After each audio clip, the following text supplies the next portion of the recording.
खेती। ये शब्द सुनते ही दिमाग में क्या आता है? शायद दूर दूर तक फैले गेहूं या धान के खेत, है ना? लेकिन आज हम खेती की उस छिपी हुई दुनिया में झांकने वाले हैं जो हमारी प्लेट से लेकर हमारे कपड़ों तक सब कुछ तय करती है। ये वो दुनिया है जो अक्सर हमारी नजरों से छिपी रहती है।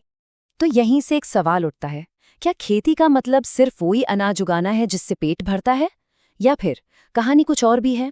यही सवाल हमें उस आम धारणा से आगे सोचने पर मजबूर करता है जो हम सब खेती के बारे में रखते हैं। और इसी कुछ और को कहते हैं विशिष्ट खेती। ये किसी एक खास चीज को साधने की कला भी है और विज्ञान भी। चाहे वो खूबसूरत फूल हों, रसीले फल हों, या फिर सोचिए रेशम और समुंदर के जीव। और आज हमारी पड़ताल का फोकस यही है। तो चलिए इस सफर की शुरुआत करते हैं सबसे जानी पहचानी जगह से, हमारे अपने बगीचों और खेतों से, जहां से ये कहानी अंकुरित होती है। इस पूरी दुनिया का एक बड़ा नाम है हार्टिकल्चर, यानी बागवानी। समझ लीजिए ये एक बड़ा सा छाता है जिसके नीचे फल, फूल, सब्जियां सब कुछ आ जाता है। यहीं से सारी कहानी की शुरुआत होती है।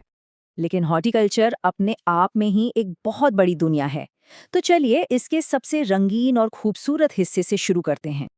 और इसका नाम है फ्लोरिकल्चर। सोचिए, शादियों में जो फूलों की सजावट होती है या जो गुलदस्ते हम किसी को तोहफे में देते हैं, हर उस खूबसूरत फूल के पीछे इसी विज्ञान और मेहनत का हाथ होता है। खूबसूरती तो ठीक है, पर भाई पेट का सवाल भी तो है।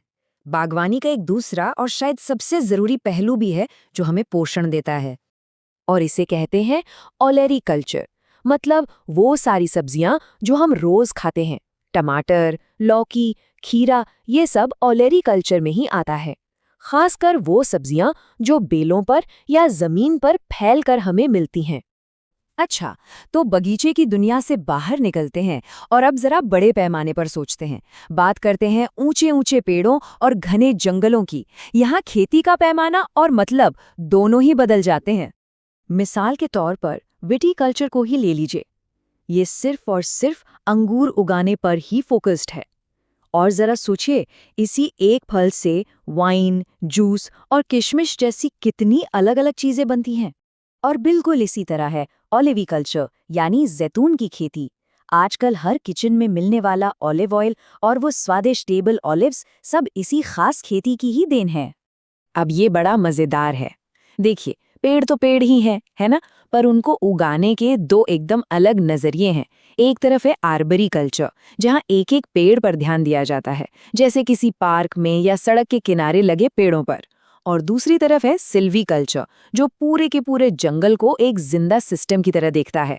यहाँ लकड़ी, पर्यावरण का संतुलन, सब कुछ एक साथ मैनेज किया जाता है। अब तक हमने जितनी भी बात की वो सब पेड़ पौधों के बारे में थी। लेकिन क्या खेती की दुनिया बस यही खत्म हो जाती है? अब तैयार हो जाइए, क्योंकि कहानी में एक जबरदस्त मोड़ आने वाला है जिसकी शायद ही किसी ने उम्मीद की हो। बिल्कुल सही। अब हम पौधों को पीछे छोड़कर बात करेंगे जीवों की खेती की। और यह सिर्फ जानवर पालने से कहीं ज्यादा है, ये अपने आप में एक कला है। और इस दुनिया में हमारा पहला पड़ाव है एपी कल्चर, यानी मधुमक्खी पालन। अब ज्यादातर लोगों को लगता है कि ये सिर्फ शहद के लिए होता है, पर सच तो ये है कि ये छोटी छोटी मधुमक्खियां हमारी फसलों के लिए जो परागण मतलब पॉलिनेशन करती है ना, वो कहीं ज्यादा बड़ा काम है। इसके बाद आता है सेरीकल्चर। वो जो मुलायम शानदार रेशमी कपड़े होते हैं ना, वो इन्हीं रेशम के कीड़ों की मेहनत का नतीजा है। हजारों साल पुरानी कला है ये। मतलब सोचिए, हमारे कपड़े भी खेती की ही देन है।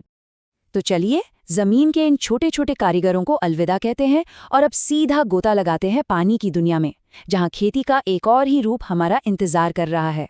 पानी में सबसे पहले बात करते हैं पीसी कल्चर की, यानी मछली पालन की। ये ना बिल्कुल वैसा ही है जैसे जमीन पर खेती होती है, बस यहाँ खेत की जगह तालाब या टैंक होते हैं और अनाज की जगह होती है मछलियाँ। और अगर पीसी कल्चर को एक तालाब माने, तो भाई मैरीकल्चर तो पूरा का पूरा समंदर है।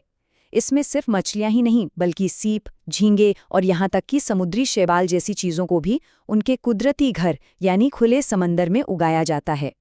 तो एक बार फटाफट देख लेते हैं। मधुमक्खियों से मिला शहद, रेशम के कीड़ों से मिला कपड़ा और पानी से मिला हमारे लिए खाना। देखिए, ये चारों कितने अलग अलग हैं, पर हमारी जिंदगी को कितनी गहराई से छूते हैं। तो हमने ये सब अलग अलग चीजें तो देख ली, पर जब इन सब टुकड़ों को जोड़ते हैं तो एक बड़ी तस्वीर क्या बनती है? मतलब क्या है इस सब का?